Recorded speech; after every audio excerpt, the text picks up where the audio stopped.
The glistening world of royalty often seems to exist in a dimension purely of light, spectacle, and historical resonance, where the pageantry we witness appears almost timeless. The ancient traditions and meticulous orchestrations of events, like the king's official birthday parade, Trooping the Colour, provide a spectacular facade that masks the intricate and sometimes stormy human dynamics unfolding just beneath the surface. It is the perfect English summer's day, with blue skies stretching above Horse Guards Parade in Whitehall, the historic jousting fields that serve as a magnificent backdrop for pomp and circumstance. 1,000 years of tribute, history, and military discipline merge seamlessly, seemingly unchanged for a century. The thundering hooves, the precision drill, and the red arrows streaking across the sky with trails of red, white, and blue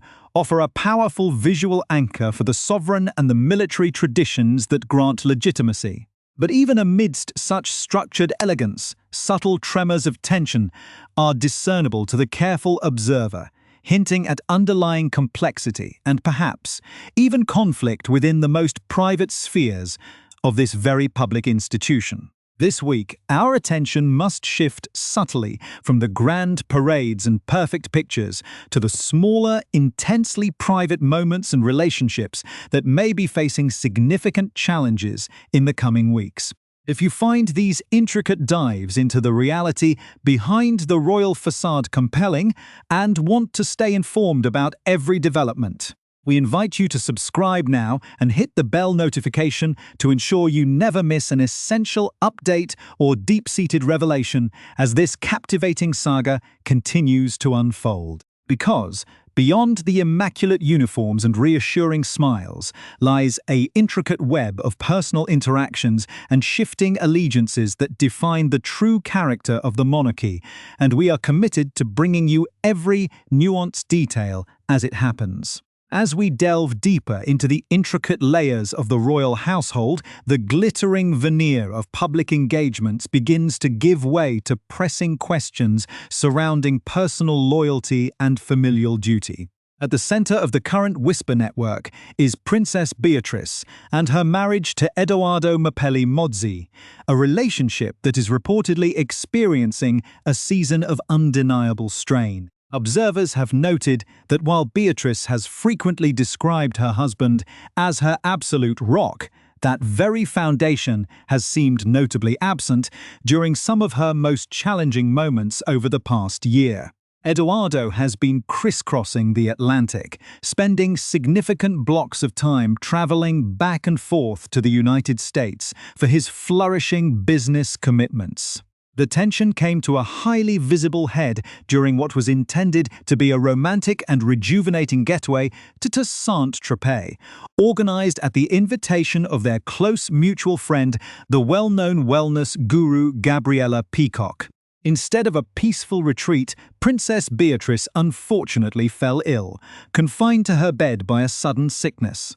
Rather than remaining by her side to offer comfort, her husband chose to venture out into the vibrant nightlife of the French Riviera, spending the evening partying with a high-profile crowd that included media personalities Piers Morgan and Amanda Holden. This public display of detachment has raised eyebrows across high society, leading many to question how a partner can claim to be a steadfast support while leaving an ailing spouse behind to pursue social revelry. The imagery of this isolation has ignited a fierce debate regarding the true state of their union and whether the pressures of external family scandals are finally eroding their domestic peace. This marital friction is not an isolated incident, but appears to be heavily intertwined with a broader, much more complex familial drama, acting as a proxy for the ongoing fallout surrounding Beatrice's father, Prince Andrew. Rumors suggest that Edoardo has grown increasingly firm in his stance regarding the York family, allegedly urging his wife to distance herself from her father's deeply compromised public position. Prince Andrew remains a highly radioactive figure within the royal ecosystem, and Edoardo is acutely aware that any close, visible association with him could pose a terminal threat to his own multi-million-dollar interior design and real estate development firm, Banda. This highly successful business saw its global profile skyrocket immediately after Edoardo separated from his former partner Dara Huang and wedded into the royal family. A connection that many industry insiders believe provided the indispensable social cachet required to attract elite international clients. Consequently, the commercial imperative to protect his brand from the toxic associations of the Andrew scandal has created a profound ideological rift, pitting a husband's business survival against a daughter's fierce, lifelong loyalty to her parents. Princess Beatrice has historically been the first to run to the side of both Prince Andrew and Sarah Ferguson during their frequent crises, consistently acting as the familial peacemaker and emotional anchor. Now, she finds herself trapped in a deeply painful psychological vice, caught between the demands of a husband protective of his financial empire and a father who is desperately attempting to manipulate his daughters to preserve whatever lingering remnants of his own social standing remain. This internal struggle has introduced a profound vulnerability into the lives of both Beatrice and her sister, Princess Eugenie, as they navigate an environment where every public appearance is heavily scrutinized for underlying meaning. The architectural layout of their daily lives further complicates this narrative, as the sisters continue to inhabit highly desirable royal residences, effectively living free of charge under the generous auspices of their uncle, King Charles. This arrangement has generated considerable friction among the British public and within the wider royal family, particularly as the king pushes forward with his long-held vision of a strictly streamlined monarchy. The perception that the York sisters are enjoying the luxurious perks of crown property, while their father remains entirely excluded from official duties, creates an ongoing public relations headache for Buckingham Palace. This geographical and financial dependency leaves Beatrice and Eugenie uniquely exposed to manipulation, rendering them highly valuable pawns in Prince Andrew's ongoing, desperate rearguard action to maintain a foothold within the institution that has thoroughly cast him out. The true extent of this behind-the-scenes engineering became strikingly apparent during the recent high society wedding of Peter Phillips and Harriet Sperling. In the days leading up to the ceremony, reliable sources indicated that both Beatrice and Eugenie were experiencing profound hesitation, deeply uncertain as to whether they should attend an event that would inevitably draw intense media glare to their family's awkward position. However, it was Prince Andrew who ultimately acted as the aggressive puppet master behind the scenes, heavily leaning on his daughters and instructing them to attend the wedding with their heads held high. He reportedly bullied and cajoled them into making a highly coordinated, high-impact appearance, viewing the event as a vital opportunity to project a message of unyielding York family resilience and continuity. The execution of their arrival strongly suggested a calculated desire for maximum visibility, deviating sharply from the behavior of the other royal guests. While the rest of the extended family allowed themselves to be driven directly to the church's front entrance, to avoid the paparazzi, Beatrice and Eugenie arranged to meet at a private residence within the village. From there, they embarked on a highly deliberate 5-minute walk through the public streets, ensuring that every waiting photographer could capture their arrival from multiple angles. This carefully staged walk was interpreted by seasoned royal analysts as a defiant statement, dictated by their father, to remind the world that the York name would not be easily erased from the public consciousness. Yet, the palpable awkwardness of the situation was impossible to hide, evidenced by a widely discussed photograph of Princess Eugenie being embraced by Mia Tyndall. In that fleeting moment, Eugenie's eyes can be seen shifting directly toward the camera lenses, betraying an intense, almost anxious awareness of the media presence and highlighting the immense psychological toll this ongoing performance takes on the sisters. They find themselves trapped in a perpetual mess, serving as the visible proxies for a father who is fiercely determined to use their youth and remaining social capital to fight his own battles, leaving them entirely damned if they show up and equally damned if they choose to hide away from the world. The calculated choreography of the York sisters at public events has sparked a fascinating game of tactical briefing and counter-briefing within the walls of the palace, signaling a profound institutional rift that threatens to reshape the family hierarchy permanently. During that highly publicized wedding appearance, a polite public greeting took place when Prince William extended a welcoming kiss to his cousins, a moment that royal commentators quickly and devastatingly compared to the infamous kiss of Fredo in the cinematic masterpiece The Godfather Part 2. While that public display of family unity was broadcast to the world, the Prince of Wales's communications team was simultaneously delivering an incredibly sharp briefing to the editors of the Sunday Times. The message behind the scenes was uncompromisingly clear. Beatrice and Eugenie need to vacate their official palace apartments, and the current ambiguous situation regarding their status will simply not be allowed to persist as William looks toward his own future reign. This brutal dichotomy highlights the cold reality of modern royal survival, where public warmth can mask a swift and absolute internal exile. The core issue goes far deeper than mere real estate. It strikes at the very heart of the hereditary principle and the legitimacy of titles derived from a compromised source.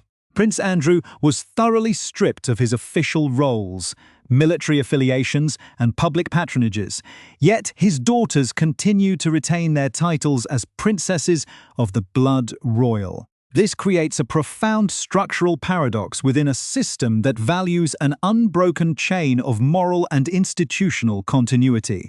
Historically, when King Edward VIII abdicated the throne in 1936 to marry the American divorcee Wallis Simpson, the terms of his departure were absolute, ensuring that he and any future heirs were permanently cut out of the royal title system, leaving his wife completely denied the style of Her Royal Highness.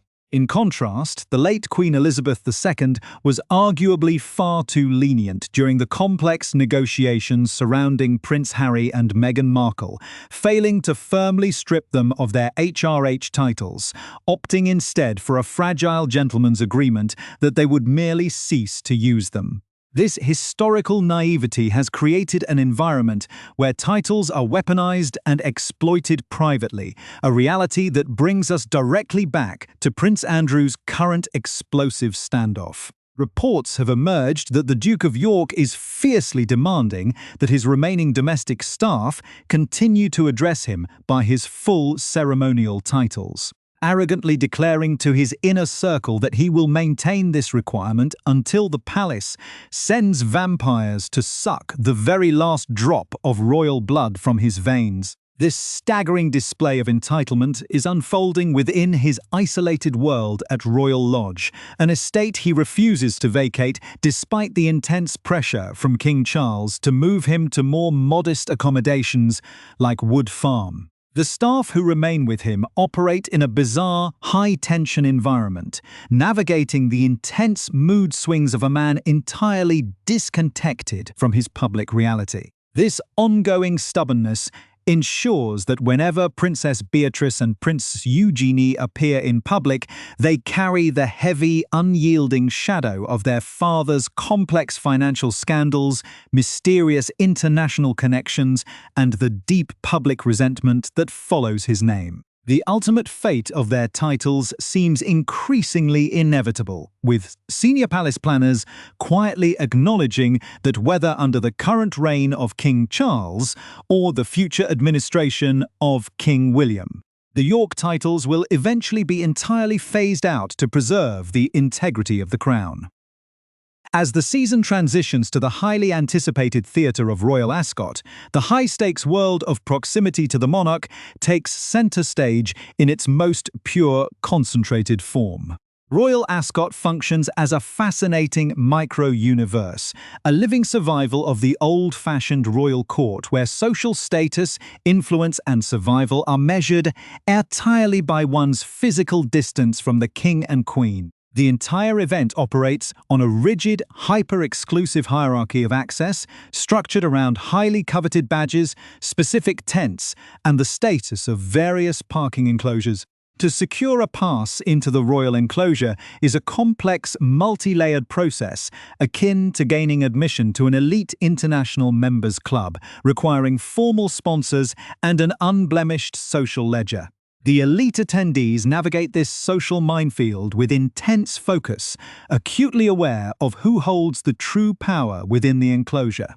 Interestingly, the traditional British aristocracy frequently finds itself entirely eclipsed in this arena by the staggering wealth and immaculate presentation of international dignitaries, particularly elite visitors from Saudi Arabia, whose sheer financial power and passion for flat racing anchor them firmly at the absolute top of the event's social hierarchy. Amidst this whirlwind of champagne, designer tailoring, and thundering hooves, the physical presence of the extended royal family remains highly calculated. While seasoned professionals like Princess Anne and the late Queen traditionally favored comfortable, sensible footwear from brands like Ferragamo to navigate the expansive grass lawns, the modern generation utilizes fashion as a sharp tool of public relations. The Princess of Wales has masterfully set the standard for modern royal style, consistently adopting minimalist, single-color or two-tone ensembles from designers like Alexander McQueen and Alessandra Rich, often intentionally channeling iconic vintage looks worn by Princess Diana to reinforce a powerful sense of visual continuity and stability.